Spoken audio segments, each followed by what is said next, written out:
Jesus, how's things? How are you? This is the Lost Art podcast. Me and Gar. My name is Paul. His name's Gar. And today we are doing the topic of before they were famous. What were they up to? They were up to loads, apparently. Loads of people up to loads of stuff. This was a difficult one because it's hard to... Almost everybody from famous bands, they were in bands before. Yep. But 99.9% of them were shite bands that nobody knows anything about, and it's really hard to get information and recordings from. And even more hard to find them on Spotify. Yeah. Because the record label is not putting these they're not paying the Spotify, whatever rates. Aggregator fee is to put these up on a record label. Fee. Whatever it is. What is it? A fucking agent fee. And man, I found so many cool bands, and I went to check on Spotify, wasn't there. So we are hamstrung by Spotify on this one. However, that doesn't mean it's going to be bad, because I think we both found some great stuff. There. So yeah, some beauts. we did. Without further ado, who's your first one? And my first one is a band called Inside Out. And Inside Out featured Zach De La Rocca from Rage Against the Machine. I like him. I do have a bit of time for that chap. Time for him. So Inside Out were they were a hardcore band. Of course they were. It always starts with hardcore, and I'll tell you why, it's very easy to write. Exactly. it's true. Inside Out were actually pretty well known while they were doing the rounds. They went from 1988 to 1991. Well, the way I did it, just before you go on, just before I did this, these could have been semi-famous, but we went on to bigger. Yeah, absolutely. So before they were the fame that you know them for, rather than because go, that band was actually pretty big before. It's almost certain that you heard of their big band exactly before you ever heard of their earlier work. Yeah. Sorry, I meant to say that earlier. Yeah. So Inside Out put out. I think they might have only done an EP, maybe 2 EPs. I think they were on Revelation Records, which specialised in that kind of style of hardcore. Now, the EP they're most known for is called No Spiritual Surrender, is what it's called. Oh, God. I know. No Spiritual Surrender. Now, lyrically, he was just a vocalist, didn't play any instruments, he just sang. It was that kind of, it wasn't like rah, rah, rah. It was that kind of Youth Crew style, shouting vocals. Yeah, I can already hear it. Yeah, exactly. What's interesting is that before they broke up, their second album, I think they might have had some of it recorded. The second album, the title of the second album was to be called Rage Against the Machine. Took it with him. Where the name came from. I'm taking that name with me. Exactly. A couple of the lads from Inside Out also went on to have a decent enough career as well. The guitarist, his name is Vic DiCara. Apparently he was one of the main reasons that the band broke up. He became a Hare Krishna. And there was a big movement in the early 90s in the hardcore scene towards Hare Krishna. It's real weird. It's just weird. Not really. The hardcore scene gravitate towards things that are a little bit, I don't know, straight edge. Yeah. I don't know, Christianity. Veganism. Yeah, it's interesting. Feminism. Yeah, well, the Hare Krishna scene is kind of a weird one. I think it began with Cro-Mags. I think they might have been one of the first bands to properly embrace it and start bringing it in. Now, Vic DiCara ended up in a bunch of Hare Krishna hardcore bands. He ended up in Shelter. I shouldn't laugh. I know. Sound of that. I know it's an absolutely mad thing to say, but it's definitely a real thing. There are most certainly Hare, Krishna, Krishna, Krishna. Kind of. There's definitely bits of that. The most famous Hare Krishna hardcore band. Oi is not hardcore. It's not far off it. Yeah. It's even simpler. Shelter would probably be the most famous Hare Krishna hardcore band. Now, Shelter don't really sound like a hardcore band. They sound almost like just a 77 kind of punk band. Almost. Presumably, if they're split up, then there's No Shelter here. Yeah, No Shelter's still doing the rounds. No Shelter here. Yeah, Shelter's still doing the rounds. I think Vic DiCara still might be in them. He also went on. He formed a band called 108, which was a big time Hare Krishna hardcore band.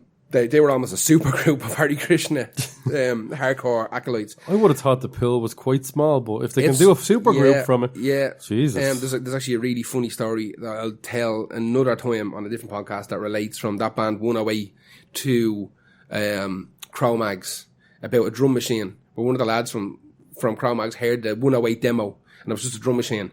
And they were asking him to join on drums. He was like, why would you do that? Like, that's the greatest drumming I've ever heard in my entire life. Like, just keep that fella. And it was just dum dum dum dum dum dum dum dum dum. He's so tight. Yeah, exactly. That's what he actually so thought was tight. real. Yeah, not dealing with the smartest lads when it comes to the Cro-Mags. But Chris Batten, he was the drummer. He went on to be in Drive Like Jehu, which is a Rock from the Crypt kind of side project. Mark Hayworth ended up playing in Gorilla Biscuits, which is a big time hardcore band as well. Who else? Alex Barreto. I think he might have played guitar. He ended up in Alien Ant Farm. How mad is that? Alien fucking Ant Farm. They're about 1 gig away from playing Fibbers. Yeah, exactly. Well, they played Voodoo Lounge last year, didn't they? That's small, literally one rung above Fibbers. But when these lads Inside Out knocked it in the head in 1991, I think the changeover from Inside Out into Rage Against the Machine was almost ready. I think Zach had already kind of set up. It's only him going, is it? It's only him. Yeah. It's only him. That, like I said, everybody else in the band went on to be in other bands that done well within their respective scenes, but nothing like Rage Against the Machine. Rage Against the Machine was a completely different animal. Now, what's weird if you go back and you watch there's footage of the first ever Rage Against the Machine gig online, and it's them at like a county fair. Yeah, I think I saw it. 4 people standing in front of them, and it's them doing Killing You in the name of everything. Absolutely opening it up. But that's because the lads from Rage Against the Machine all cut their teeth in shitty little bands beforehand. Yeah. So they weren't shy about getting their message across. Yeah. Like I said, the second album was supposed to be called Rage Against the Machine, so it was already ready to go. Have you ever done that? I've taken names from the band I was in any of, so I've done that. Probably. I've probably done that at some stage. But yeah, that's Inside Out. The track I picked is called Burning Fight. Listen, it's fine. It's, if you like hardcore, if you like fast punk stuff, it's probably a minute and a half long. I can't fucking remember. That's quite long. That's like a fucking prog song for an them. Epic. That's their Bohemian Rhapsody. It's fine. Loads of people love Inside Out more than Rage Against the Machine. Just because people, obviously there are people out there who like their music kind of to have a message and be simple. Yeah. And there's nothing wrong with that either. But you have a listen to Inside Out. If you do like it, the rest of the stuff is up there on Spotify. That was the easiest one. I remember it when you put up. I didn't remember that was the name of his band until I looked at the photo. I was like, yeah. And of course, the cover of the EP, and I don't know whether, this is interesting, I don't know whether the original cover looked like this. Just had him on it. But the cover now just has him on it. Yeah.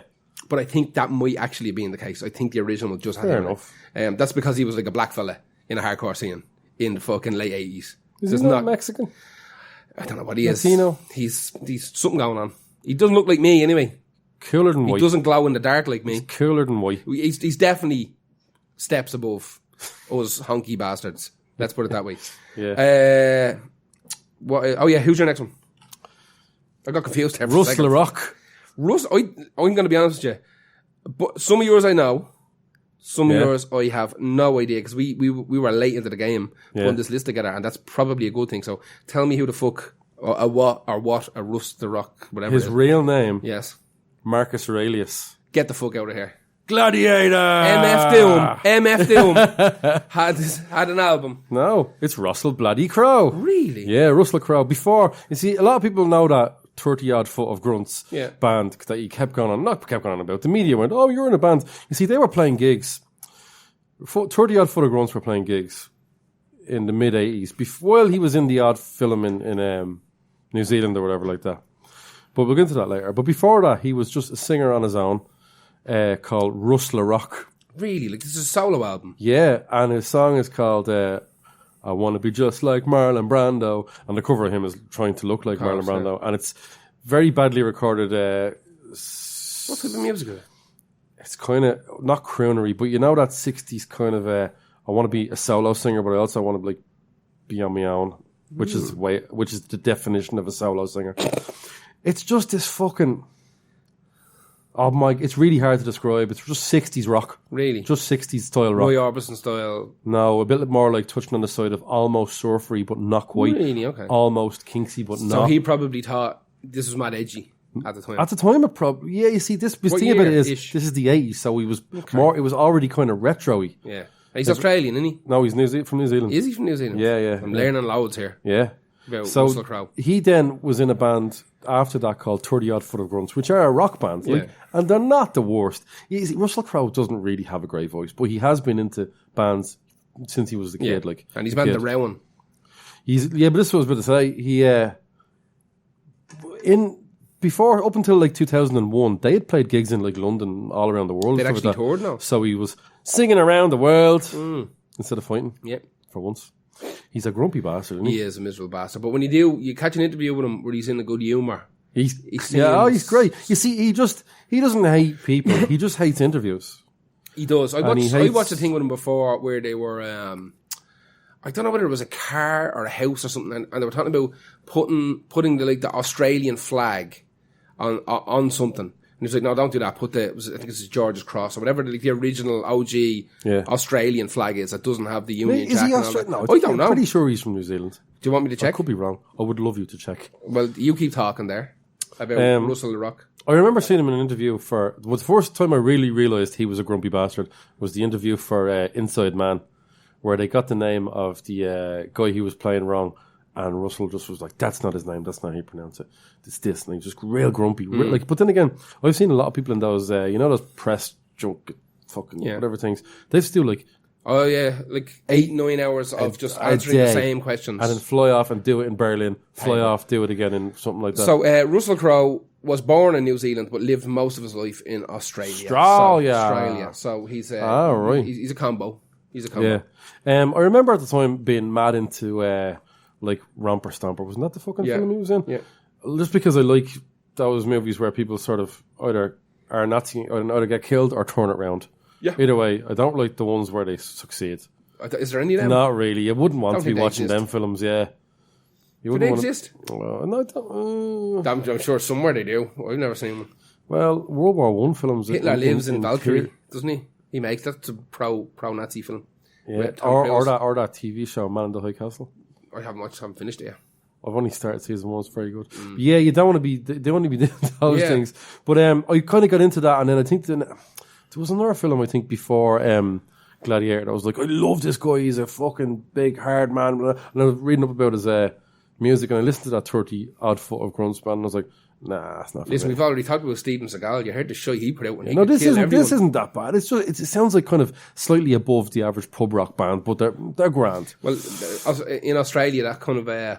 cowpoke and pub rock would have been huge. Yeah. Back So around they were big in that scene, and they obviously big enough to tour outside of there before he got his probably first paycheck from a big film, and then all of a sudden, once Gladiator hit, forget about it. Was that, You're not entertained. Jesus, that was his breakout film. That was his absolute. Somehow I feel like I'd seen him and stuff before that. He's that was big. he's But that written was a- definitely his big one. Like. Yeah, he's written bits and bobs songs since then. I don't know if any of them have really appeared on films. I think they're like, no, Russell, you're grand, you're fine. You're great at the acting. But he did do a cover of a song on 30 Odd Foot of Grunts album, and he dedicated it to Richard Harris, who was a mentor from in Gladiator, or whatever. And pretty much is just the older version of Russell Crowe as well. Like who in did real a life. song because we only talked about him doing a song Yeah, when he wasn't a singer. However, Russell Crowe was we're a singer. through the looking glass Yeah, here. this is kind of almost the opposite of the podcast. These people were singers before they became famous. Now I just pick an actor. That's fine. That's fine. Yeah, Absolutely fine. I think so. Fine. That's Russell Rock, aka Russell Crowe, Marcus Aurelius, and many other names. Master and Commander, Far Side of the World, whatever. Well, that's A Beautiful Mind. Yeah. Is that the boxing one? Fucking What's the boxing one? Cinderella Man, Superman's Da. He was Superman. He riding around a dragon. Yeah. Fuck that film. I didn't mind that. No, word, it's grand until he starts riding around a dragon. Yeah, but like, do you know what it is? We have spaceships. What the fuck are you doing, a dragon? Send your son off. We've got Ferraris, but you'll see me on a horse. You won't see me on a No, horse. you won't. What, in town? You'll see a horse on a Ferrari. Oh, come full circle. Who's your next one? Jesus Christ. My next one is a band called From First to Last. The song is Emily. It's absolute garbage. This is one of the worst songs I've ever heard. Yeah, it's pretty bad. Who the fuck is famous in this? In particular picked a really bad one because the rest of them pretty much all sound the exact I'd same. say I got 30 seconds into the song and I was like, his vocals. Turn off. This is from an album called Dear Diary. Oh, Dear Diary. And the song's wait called for it. Emily. Wait for it. The full title, right? Oh, right. This is a very famous album, actually. It's not for us. We were the wrong age. We'd already discovered blowjobs by this stage by the time this album came out. Not cutting yourself and letting it drip onto your notebook. So this album is called Dear Diary. My teen angst has a body count. He's taking the piss. That's a parody of that. And the song's called Emily. Yep. That's clearly a very funny parody. So this band lasted from 1999 to 2010, and they got back again recently. You know who the singer was? No. A guy called Sonny Moore. Don't know. Skrillex. Oh, yeah. Skrillex. Is he the singer? He was the singer. He wasn't the first singer. The first singer fucked off after an EP or something like that. Because he heard what was coming. Yeah, exactly. So in 2010, like From First to Last were pretty big on that